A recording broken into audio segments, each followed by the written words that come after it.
La la la la. Doc Joseph. Ka na naman kagabi. Saan ka na naman ang galing, may esposo? Ganon. Eh, ikaw ngang nawawala isang linggo. Saan ka pa pumunta? At meron ka pang attire na ganyan. Namundok ka na naman. Parang, tinan mo yung sequence niya, no?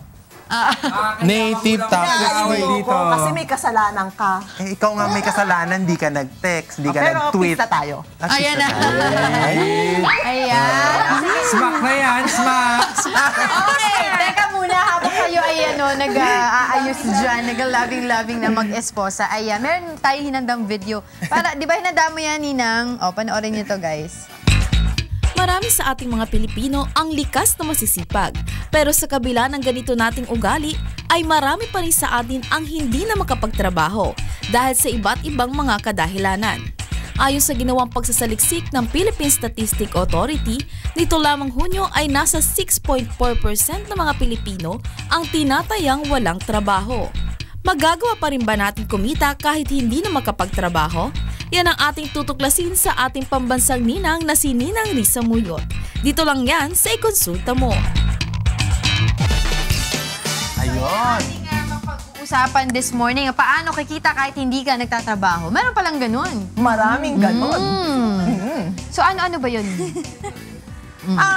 Maraming paraan para kumita, no? Siyempre, yung iba, kailangan magtrabaho, pero maraming tao hindi nagtatrabaho pero kumikita. Oo, talagang pwede pala yun. Oo, pwede. Pwede kang gumamit ng dalawa. Una, ibang tao ang kikita para sa'yo. At pangalawa, yung pera mo mismo o yung mga resources mo ang kikita para sa'yo. Yun ba yung parang passive income na tinatawag? Oo, yun ang tinatawag nating passive income. So marami, kumikita. For example, nag-retire ka na.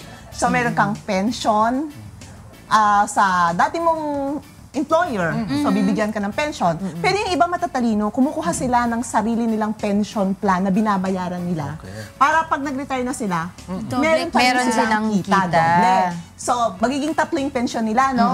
Meron silang sa employer nila. For example, sa isang company, sila nagtrabaho. Merong galing sa SSS or GSIS pension. At merong kumukuha pa sila ng pansarili nilang pension. So when you have that amount of money after your retirement, ganyan ano-ano yung mga diskarte na pwedeng gawin ng isang tao? Or katulad, bawa ni Doc Joseph, pag-retire na siya, yung esposo, diba? Ano-ano yung mga pwede niyang diskarte na gawin para kumita siya habang hindi siya natrabaho? Pwede ba ilagay sa bangko, trust fund?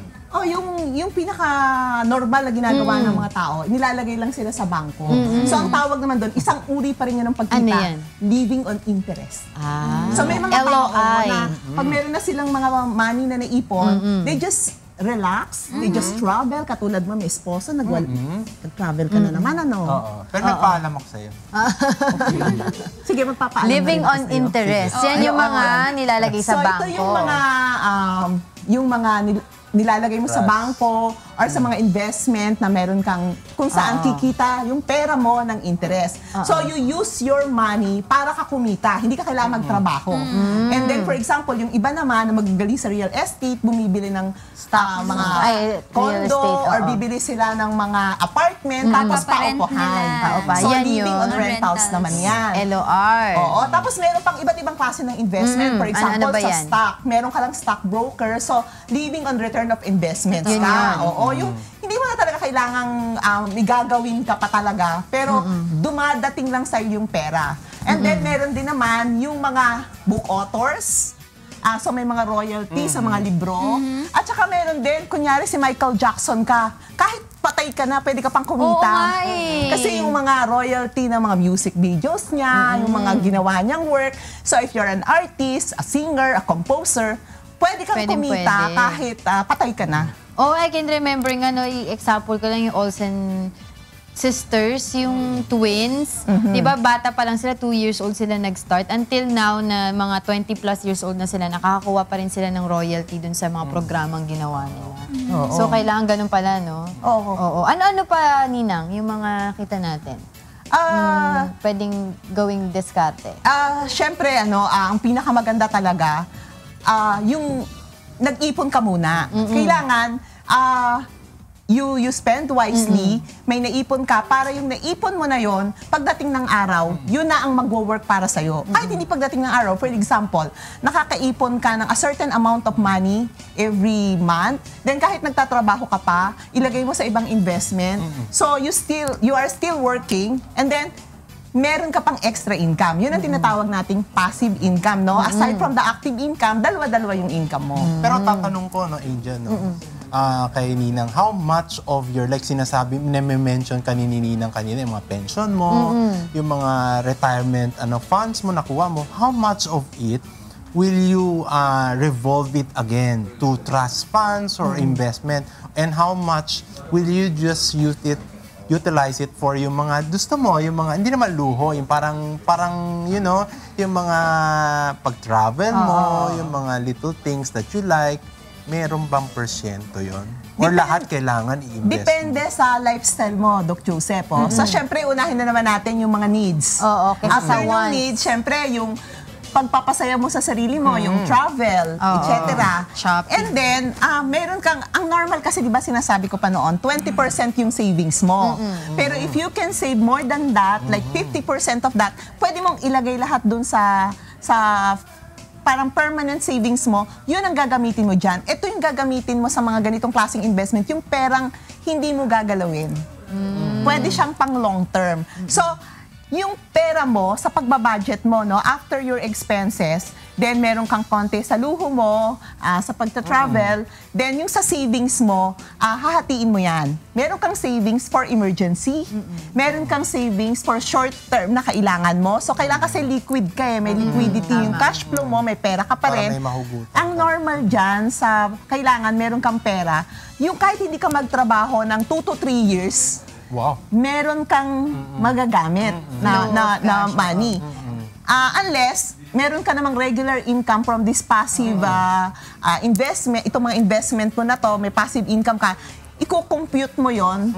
Tapos dapat meron kang ganong certain amount of money para kahit mawalan ka ng work for 2 to 3 years, buhay ka. Okay lang. And then, saka mo ilalagay dun sa mga fixed investment, yung mga long-term investment, which is yung mga sa bahay, sa lupa, yung mahirap mga ibenta, sa artworks, dun mo ilalagay. So, kailangan, alam mo kung paano i-allocate lahat ng kita mo sa iba't ibang, meron ka maraming bulsa, ilalagay mo siya sa iba't ibang Maganda yan, Ninang, pockets. para hindi ka paycheck to paycheck na sinasabi nila. Pero Ninang, dun sa mga diskarte na mga nabanggit mo kanina, yung mga living on interest, living on rentals, meron ba itong mga disadvantages?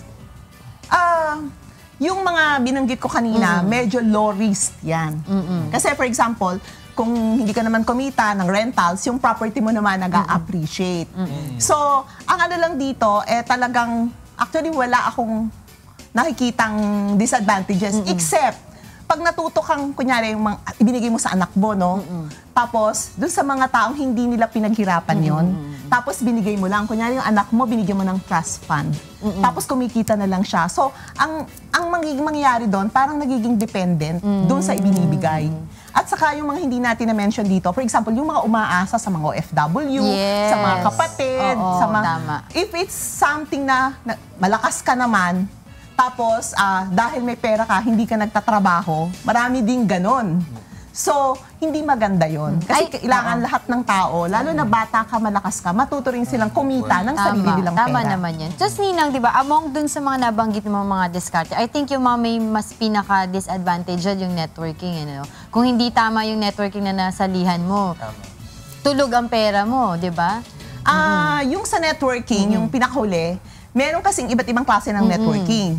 Ang wag nating pasukan ay yung networking na maglalabas pa tayo ng kapital o pera, tapos bibili ka ng certain product pag hindi nabenta, ano na yan, Tulog pera tulog mo na eh. yung pera mo, tapos hindi mo naman siya maibenta kaagad.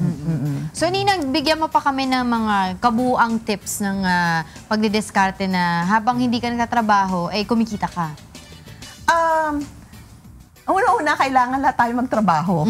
Basta malakas pa tayo, yung iba nga kahit disabled, magtrabaho tayo. And then, we earn as much as we can and save for the future. Tapos, matuto talaga tayo kung saan natin dadalhin yung pera natin at matuto tayo kung paano natin didesisyonan yung lahat sa paggastos, sa paglalabas ng pera at sa pag-i-invest. In everything, we should do yung ating personal finances, kailangan nating i-manage wisely. Would you think na, Angel, na kunyari, isang tao na andito lahat yung bulk ng pera, wala siyang alam kung anong i-invest niya, like minention mo, Ninang, would it be wise na magkonsulta siya sa isang financial advisor na kagaya nyo, na para at least yung mga pera niya ma-allocate na properly? Maganda yon na magkonsulta sa isang marunong sa kaperahan. Pero ang... Yung hindi maglolokohin siya. Pero ang importante doon ay yung trust. Yes. Kailangan kung sino man po yung kukonsultahan natin ay yung mapagkakatiwalaan natin. Ayan. So ayan yung ating mga natutunan na mga diskarte, ilang mga diskarte na binigay ni Ninang patungkol nga sa mga gagawin mo sa iyong investments o yung pagkita mo, pagkakaroon mo ng income kahit di ka nagtatrabaho. Pero ang pinaka-importante, tulad nga ng sinabi mo, Ninang, ay learn to value your money and spend it wisely. Yan. Maraming salamat kay Ninang. Pero bago tayo magpasalamat, Ninang, pasalamatan mo din yung outfit mo. Ay! Pasasalamatan ko yung mga katutubong Pilipino. Actually, hindi ito libre, binili ko sa Hobby Fair. Ito po ay gawa ng mga tibuli. Pinopromote ko, tinutulungan ko sila, kaya bumibili ako sa kanila. Tapos, ipinapakita natin na pwede tayong magsuot ng ganito. Kahit naka-jeans ka, naka-sneakers ka. Yon, ito yung gawa nila. And then, ito naman ay gawa ng isang taga-New York na Pilipino. No? So, ginagawa niya to at doon niya ibinibenta sa New York. Salamat kay ate Josie Biri. Siya ang gumawa po nito. Again, maraming salamat kay Ninang Risa, ang ating financial advisor every Thursday. Yan. La la la la.